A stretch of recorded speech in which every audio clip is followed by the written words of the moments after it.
Hi, I'm Amy, Head of Learning and Development and Support at Tradeshield.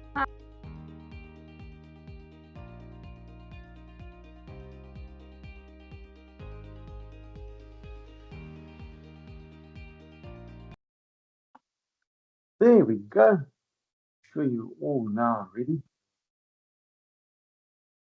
Got yourself something warm to drink.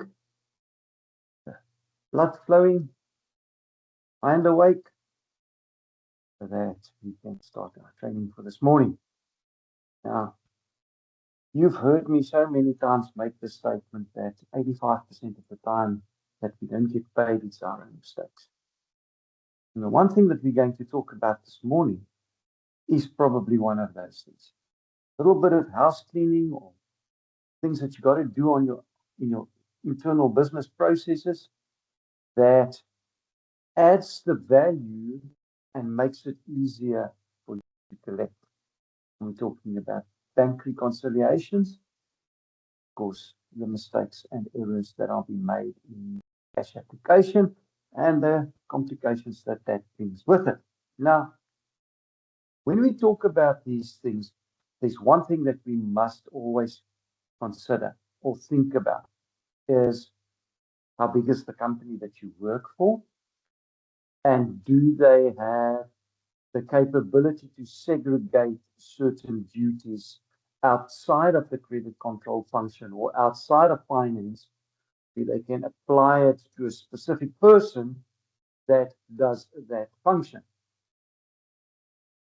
It also depends on how many bank accounts you have. If you have a specific account for debtors deposits, with other words, where your clients will deposit their money in when they pay your accounts, then that reconciliation might be the duties of a bank clerk or a bank debtors clerk inside your credit control function. And then, of course, that's the function of that person. If you do not have that capability, then, of course, that reconciliation will sit with finance. However, you construct this role or wherever you put these roles, you have to always consider one critical thing: segregated away from one another. And that's the important part. All right, so welcome this morning. I apologize for Amy, she's on leave. So you stuck with me this morning, but sure that my radio voice and my TV face will excite you into listening to what I have to say today. So let me start by sharing training for today.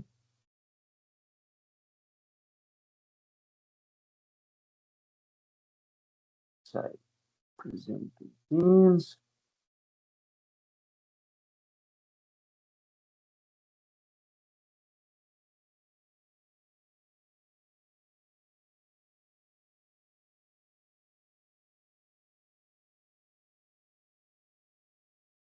I mean, when you all can see it.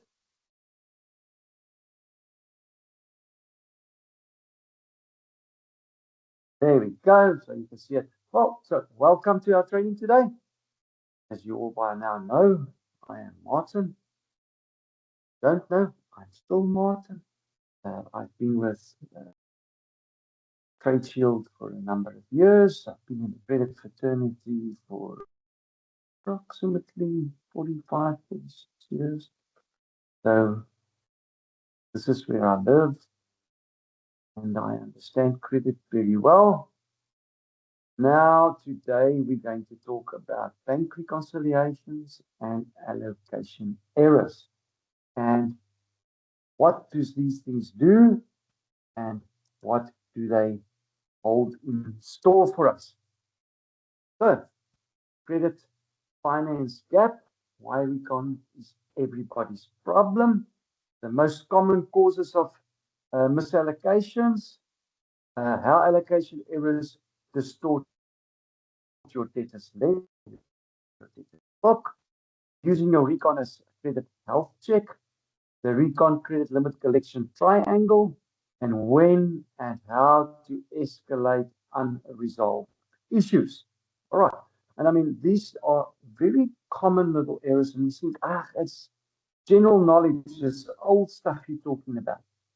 If you don't take care of these things, they will become the little foxes that ruins the vineyard. These little things.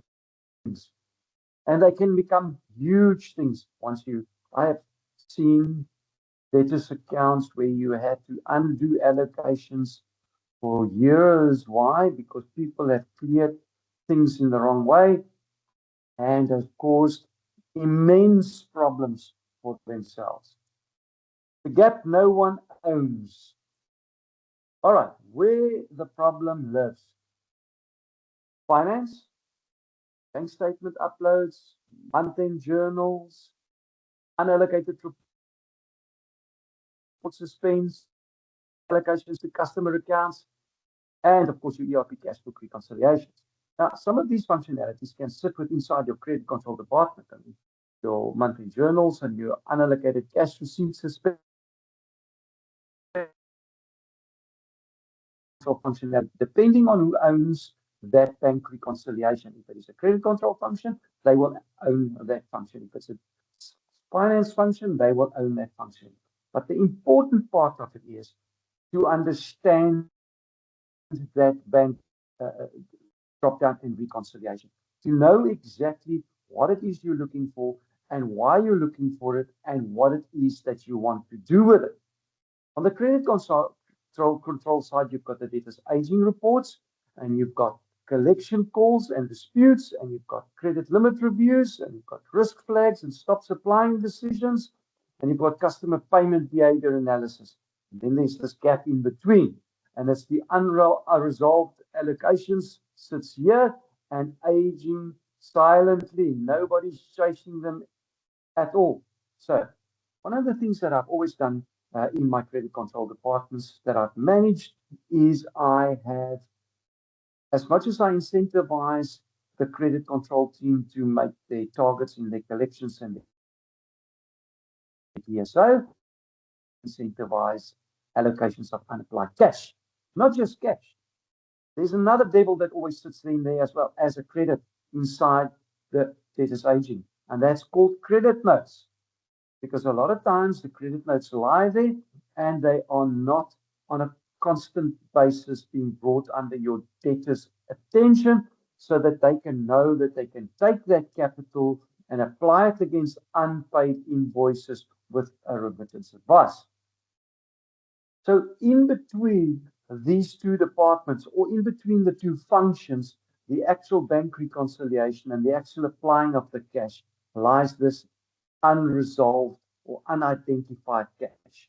So it's someone's function to chase those unidentified bits of cash.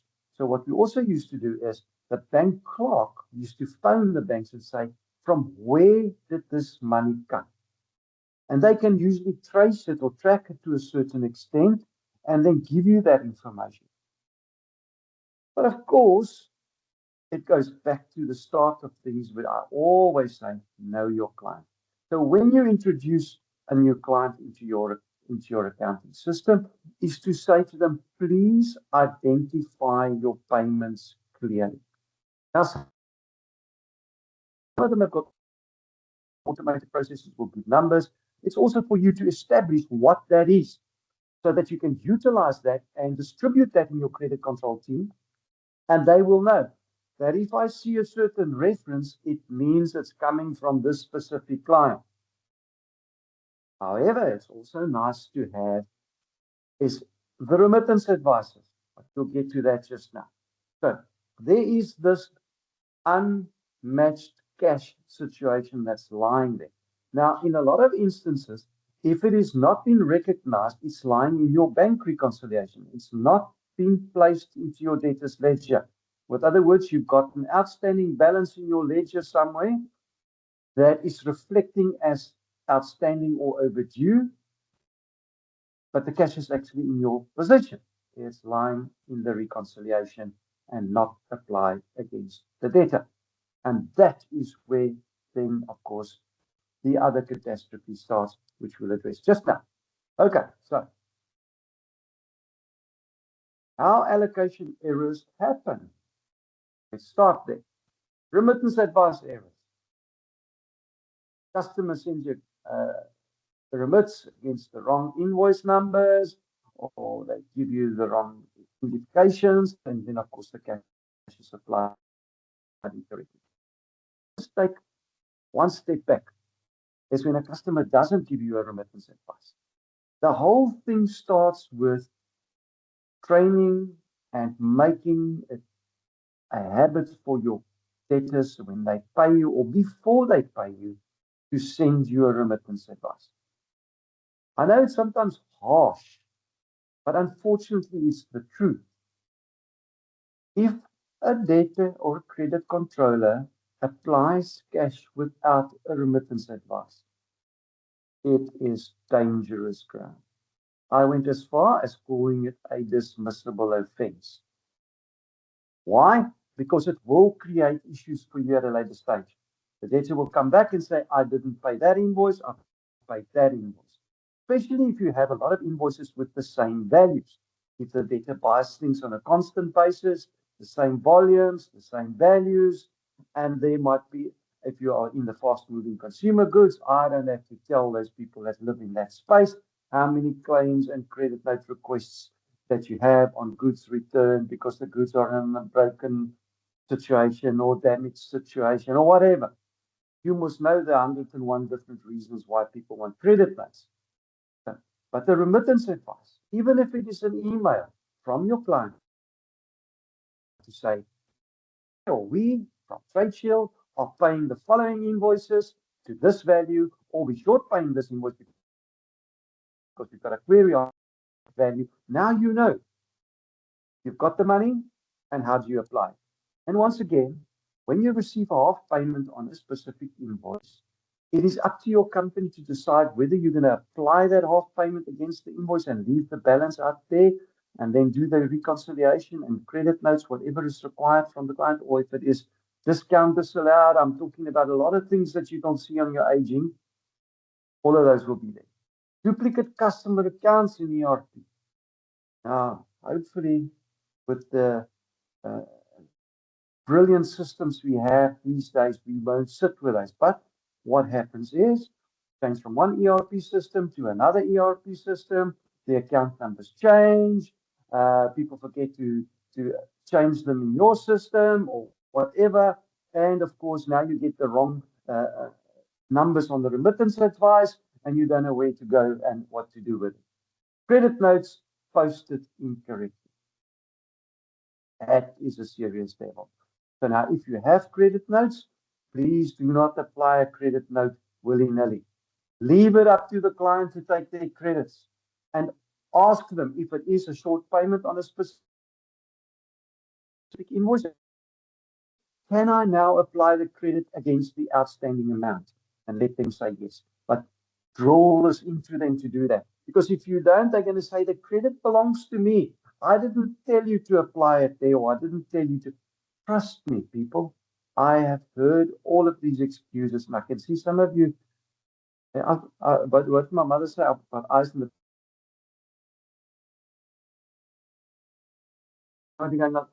Yeah.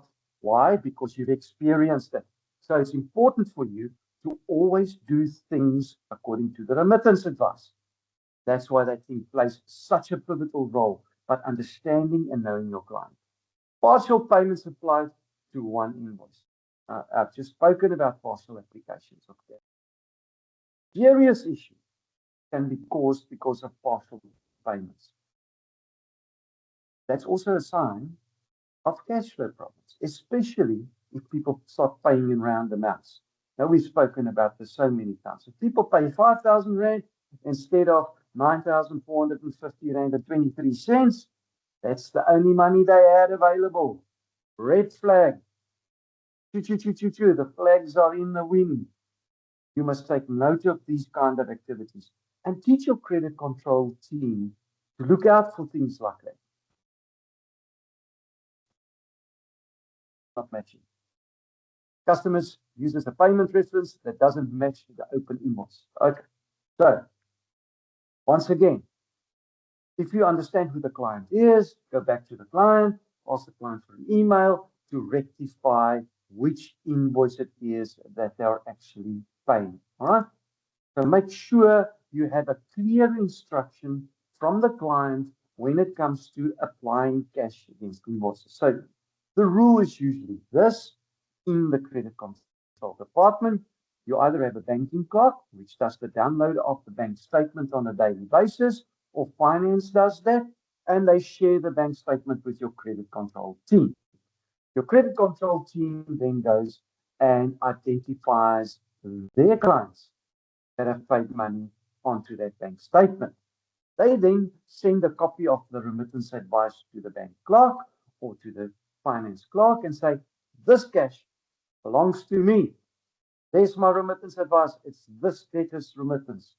They will then move the money from the bank statement to your debtor's account.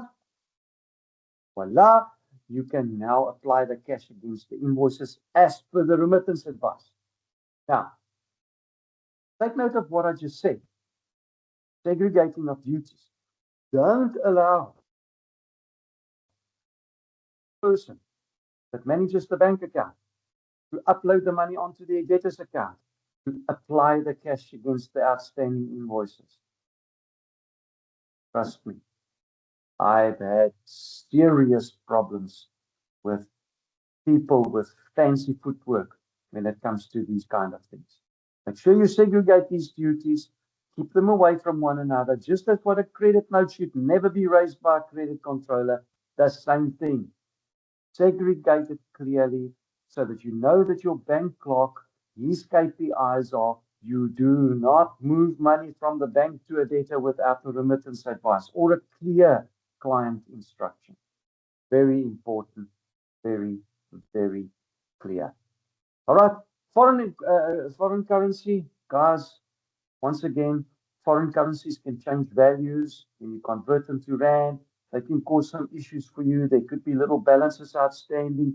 Be clear as to how you will apply your payments against these invoices and what happens to those little differences so that it can be cleared as quick and as soon as possible so that you do not sit with these tails on your aging with unresolved cash application problems, because they will burn you sooner or later. Of course, your overdue accounts will increase and it will create a wrong impression for anyone looking at your debtors ledger, looking at your aged analysis. They'll see these balances overdue and they think that your debtors are not doing their job. In the meanwhile, it's little things like foreign exchange problems or unapplied cash. And also another thing that a credit note does, if it lies there and is unapplied, it sometimes hides unpaid invoices, especially if you're just looking at a summarized age thing. So you'll see, oh, here's a credit balance lying of 250 Rand. In the meanwhile, it's a credit note of 22,200 Rand, but behind it is an invoice outstanding of 20,000 Rand, and you can't see it because it just says a credit of 200 Rand. So be very vigilant about these things when you do your cash application or your credit note application to your outstanding invoices.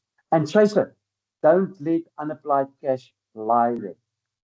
If you drive it the right way, you incentivize your credit controllers according to this, it is a great thing to see a debtors ledger with no unapplied cash or unapplied credit notes. Now, I know there's some companies that have very complicated things around credit notes and how people manage credit notes and how they use it once a year to buy specials and things like that. I've seen all of these complicated things. However, it is how you manage it and how it reflects in your debtors aging and how it affects your reporting that will be important for you as to how you do and what you do about those things. All right. Okay. There we go. So what errors do to your debtors age analysis? All right. Customers look more overdue than they actually are. Why? Because there is this unapplied cash lying there and they haven't been identified and it's impossible to identify it.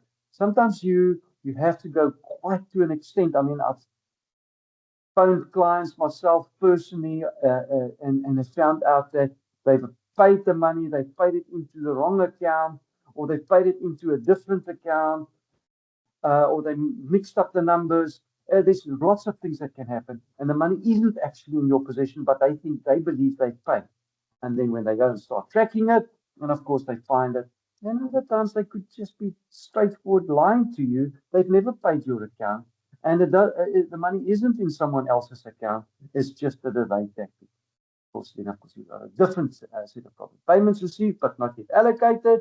Payment applied to the wrong invoices. And I don't want to go on to that story too long, but you have to keep your credit controllers accountable for the application of cash. If they applied incorrectly, there should be a discipline in that regard. Do not allow these things to grow. Keep a good control over it and make sure that there is a clear guideline as to how cash should be applied in your business. Don't care about other businesses. If they say, but this is how we did it before, I don't care. This is how you do it. Yeah, you will have a remittance advice or a clear instruction from the client when you start applying cash. And of course, credit notes not posted against the right invoices or the credit note just lies there. If you've got multiple accounts for the same debtor, sometimes the credit note goes to the wrong account because the salesman who raised the invoice or the credit note just took any number and put the credit note against that account. And now the credit note's lying on one account and the invoice is lying on a different account. Big problems. Now, how do you do that? How do you fix that?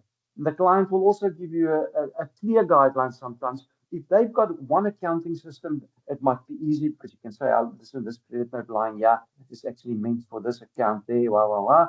But make sure you understand what you need to do. All right, mass genuine risk. Customers looks better than they actually are. Old payments accidentally applied to a new invoice. Or the other way around, cleaning the debtor's ledger from the back. Oh, what a gemors. That's the only thing I can say. Because what do? The money comes in, they clean the old invoices, and even if you put it in your credit policy or you write it on your invoices, you are not allowed to do that. Because the client says, I am paying this invoice, and you need to clear that invoice with that payment. You can't go willy-nilly and go clean invoices like you feel. That's not the right practice. It's not accounting practice. So make sure you understand what you do. All right? Miscellaneous zeros up, genuinely overdue balances. What did I say? There's a credit note lying there, and behind it there's an invoice line. Suspense credit sitting against aging invoices. So your credit is lying in suspense, or it's lying in an unallocated banking account, and it hasn't been put onto the debtors account, and it hasn't been applied against the invoices because someone has not done what they were supposed to do. All right? A customer showing clean on your report is actually 60 days behind, and you don't call. That's what I'm talking about now. So, because you see that credit note lying there, and there's actually an invoice, and nobody calls the client, and he doesn't pay the invoice, and all of a sudden, someone takes that credit note away because it's on the wrong account, and now you've all of a sudden got 100,000 rand lying in 90 days, and everybody's having a heart attack, and they are now up in arms and say your credit control team is not doing the work, and it's true because they didn't follow the process. Practical example. I mean, I don't need to take you through this. Every single one of you know what an aged analysis looks like, especially if you've got an open item system and you can see all the payments and you can see all the outstanding invoices. Make sure that these massive accounts are reconned on a regular basis, and those reconciliations are shared with the client so that they know that you are on top of their account and you understand exactly what they're paying, how they're paying, when they're paying, all of this. And it's all got to do with one thing: know your client.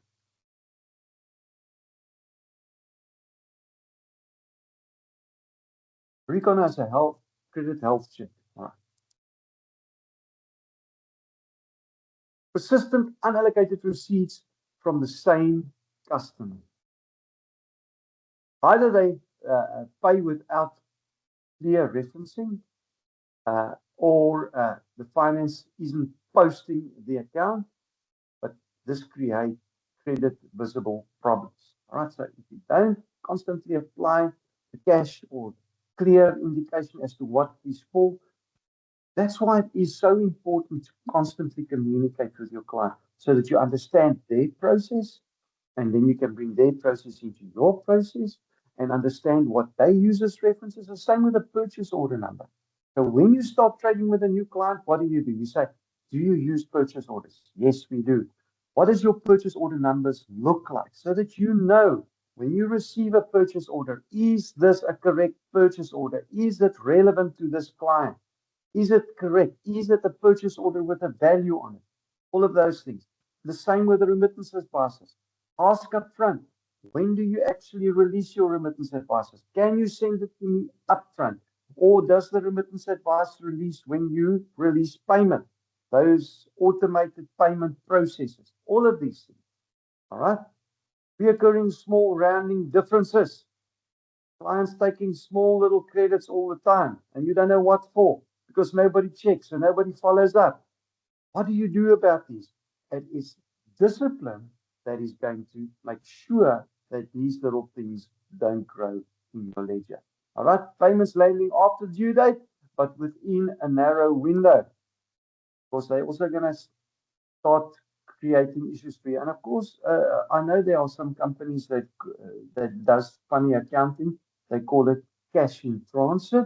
Yeah, but the client released the money on the 31st. So it actually belongs to that. It should be taken into the credit, the collections for last month. No. When did the money appear in your account? That's the correct accounting process. All right. So then you apply the cash in that period, okay? Not the previous period. And once you've got that correct, then you can go back to your client and say, hey, our agreement is your money must be in my account by the last day of the month, not leaving your account by the last day of the month. Now, I know in some instances, these are very, very large clients. So you have to do this kind of thing in a very strategic way. Otherwise, you will have some problems with your clients. All right. Split payments against a single large invoice. All right. Also, split payments over various different accounts. So you have 25 accounts with the same company, and they send you one payment. And the 25 accounts in your world is some in KZN, some in Western Cape, some in Eastern Cape, some in Free State, some in Gauteng. And now, how do you know what are they paying if you do not have the proper remittance advice or a proper reconciliation of the account? Now, sometimes in your world, you have a mother account and various different accounts, depending on how you trade and how you apply cash. But all of these things must be taken into consideration when you go into a negotiation with your client as to how they're going to remit to you. And payment stopped and then resume with a lump sum. The clients start paying and then they stop all of a sudden, and then they start paying in lump sums. We spoke about it just now. Potential cash flow problems. That is a clear sign when people start stuttering their payments as well. Or they always used to pay on the last day of the month, and now all of a sudden they pay on the second day of the new month, third day of the new month, then the fifth day of the new month. It tells you that they are totally dependent on someone paying them before they pay you. And if you don't have clear vision of that, of course, you are going to then experience problems, and it might later relate or move into a situation where they don't pay you at all. And then, of course, you've got a different set of problems. The recon credit collection triangle. What are we talking about here, Mark? Okay. All right. Timing is everything. All right. Get your bank recon.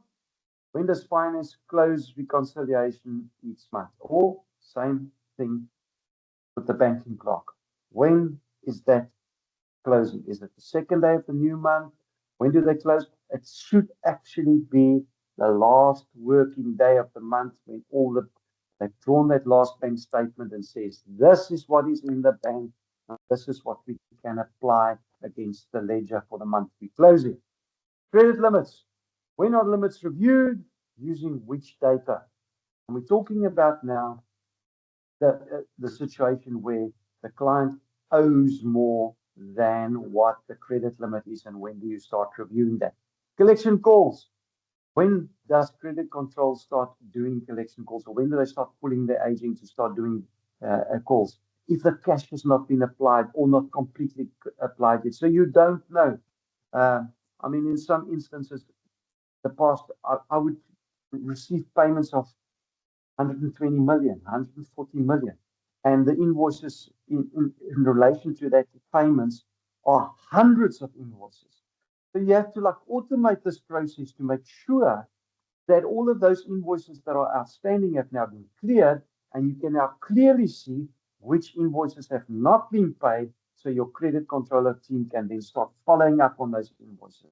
What does it help you? Pick up the phone and say, hello, Martin, we received your payment, and it looks like you haven't actually paid all the invoices. And then Martin's going to say, well, which invoices, according to you, have I not paid? I'm not exactly sure yet. What a waste of time. So make sure you understand your own internal processes. Make sure those processes move quickly so that your credit control team will not be held up, because all the invoices have gone through. They've closed the month in. The new invoices are there. You've rolled your aging. If you are a monthly age roll, you've rolled your aging. You can now clearly see which invoices are now in the next bucket, and the credit controllers can now, either you do it, print the aging, start finding, start doing the reconciliations, start following up on the correctly outstanding invoices, the short paid invoices, the credit notes, the unapplied cash. They have the cash, they know the cash belongs to the debtor, but they don't know to which invoices it belongs. Very important. That triangle, that movement in there, that communication, that understanding of how the different sections work is critical when it comes to credit control.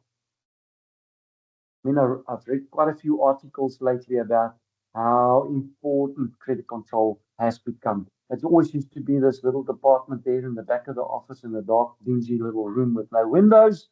Credit control manages the blood of a business. It's called cash.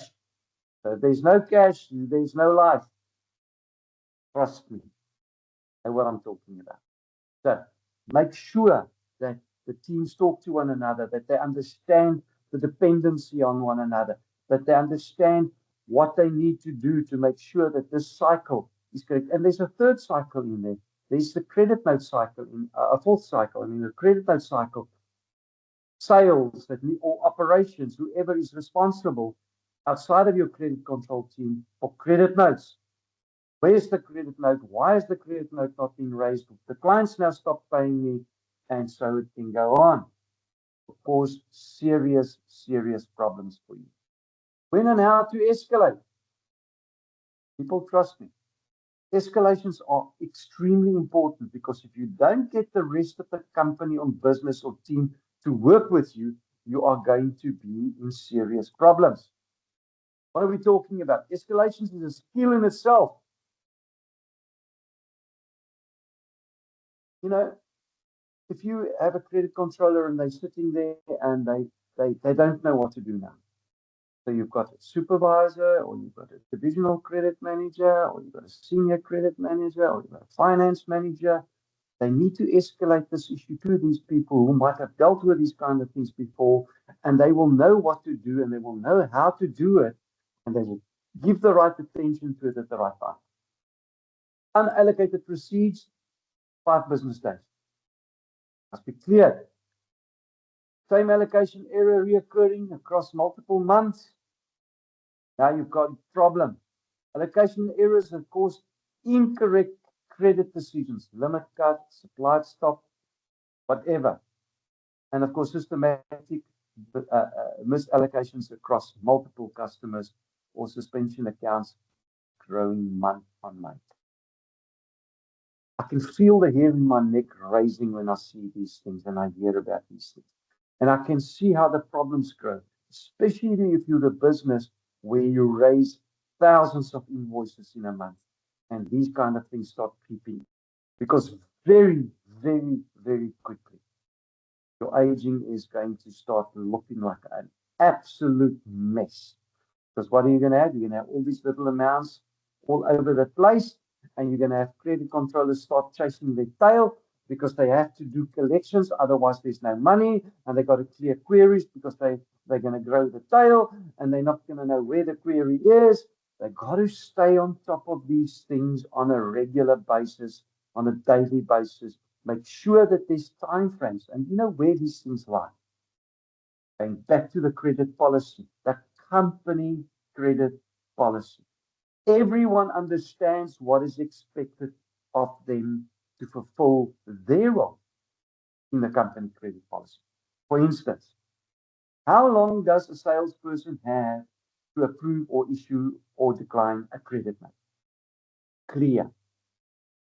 So you don't have an amount lying in 120 days. And when you say to the credit controller, what's going on here? I'm still waiting for sales to issue a credit note. I can hear you going like this. Yeah, I know what you're talking about, Martin. Or you're sitting like this right now. Why?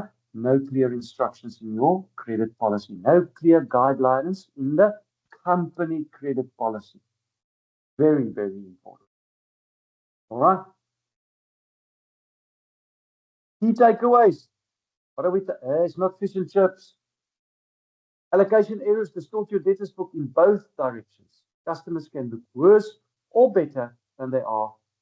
Both are very, very dangerous. The most common cause of flexible and source request remittance advice, establish matching rules, and flag unallocated receipts within 5 days. Your bank recon is a behavioral report. Reoccurring patterns is how your customers pay, tell you more than a single aging snapshot.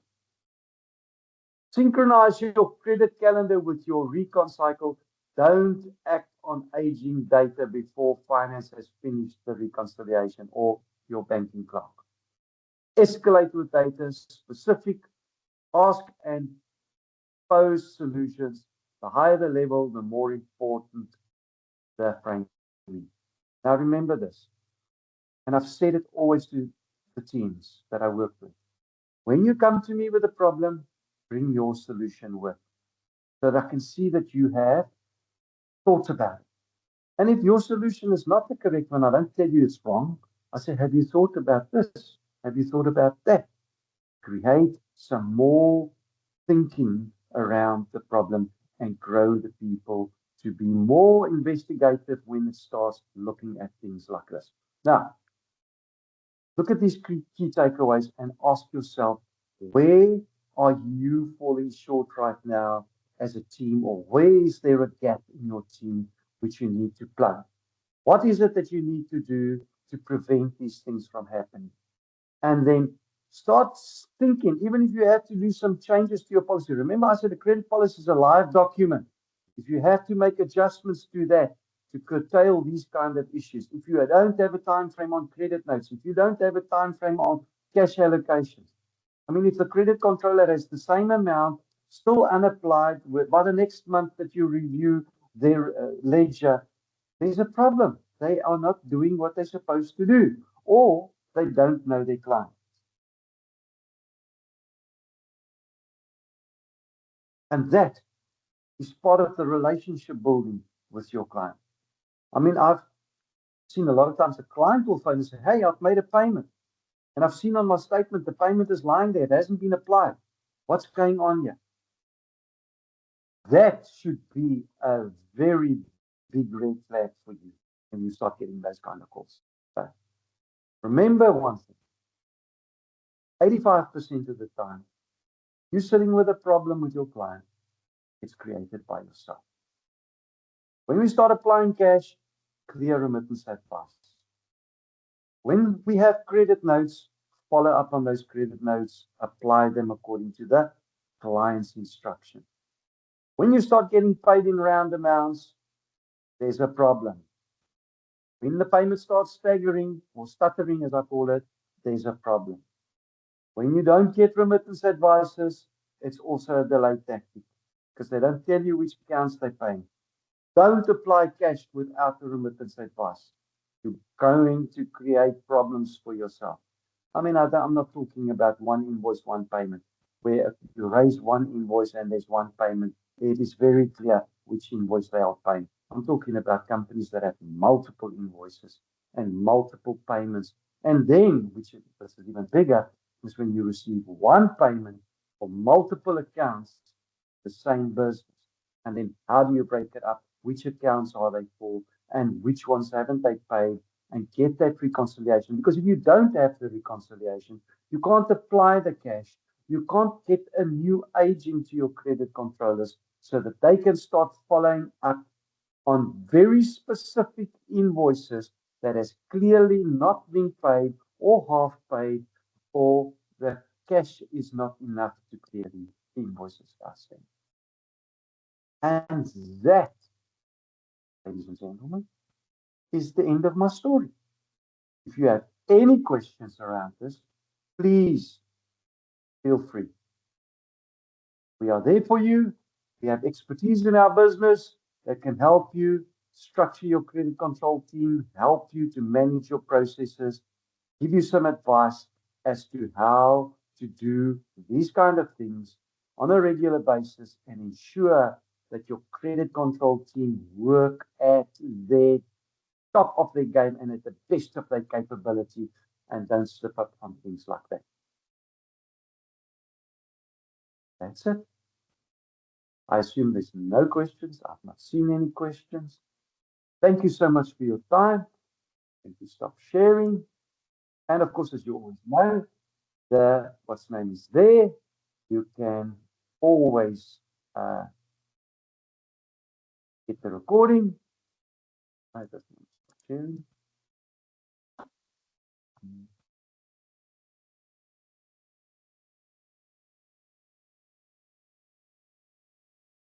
Not so serious. But I greet you. Have a fantastic day. Forward to seeing you next week on Thursday. Have fun. Great weekend. Australia.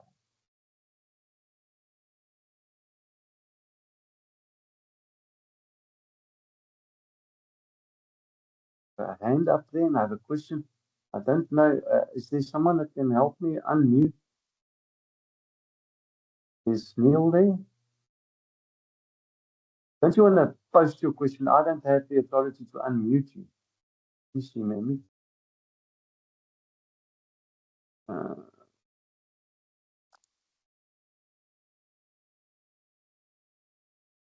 I don't have. I can't unmute you. So type your question for me in the chat.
Michelle.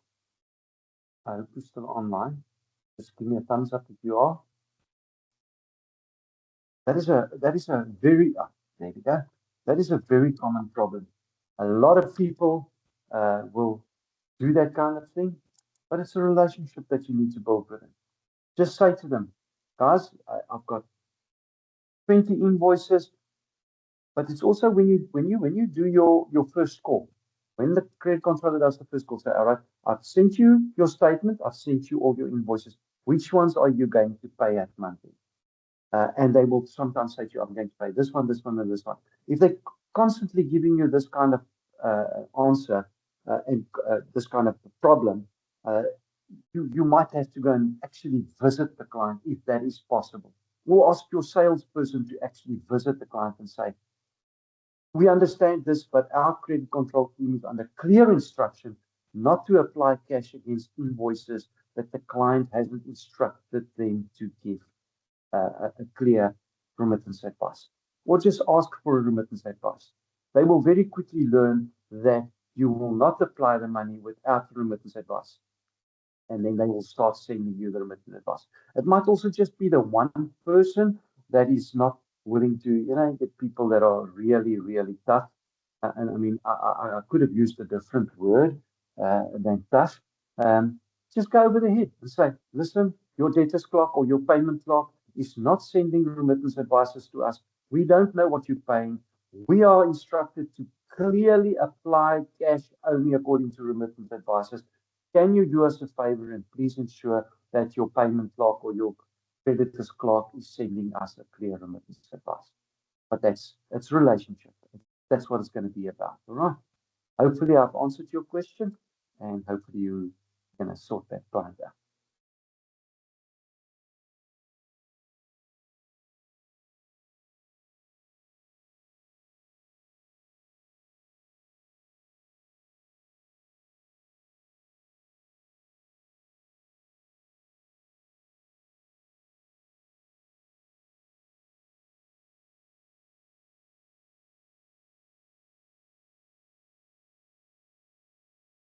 People are still logging off. A couple more minutes.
All right. I think everybody is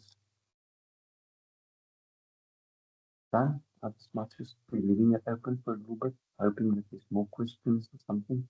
But that's it. Ahuwa. Have a beautiful day.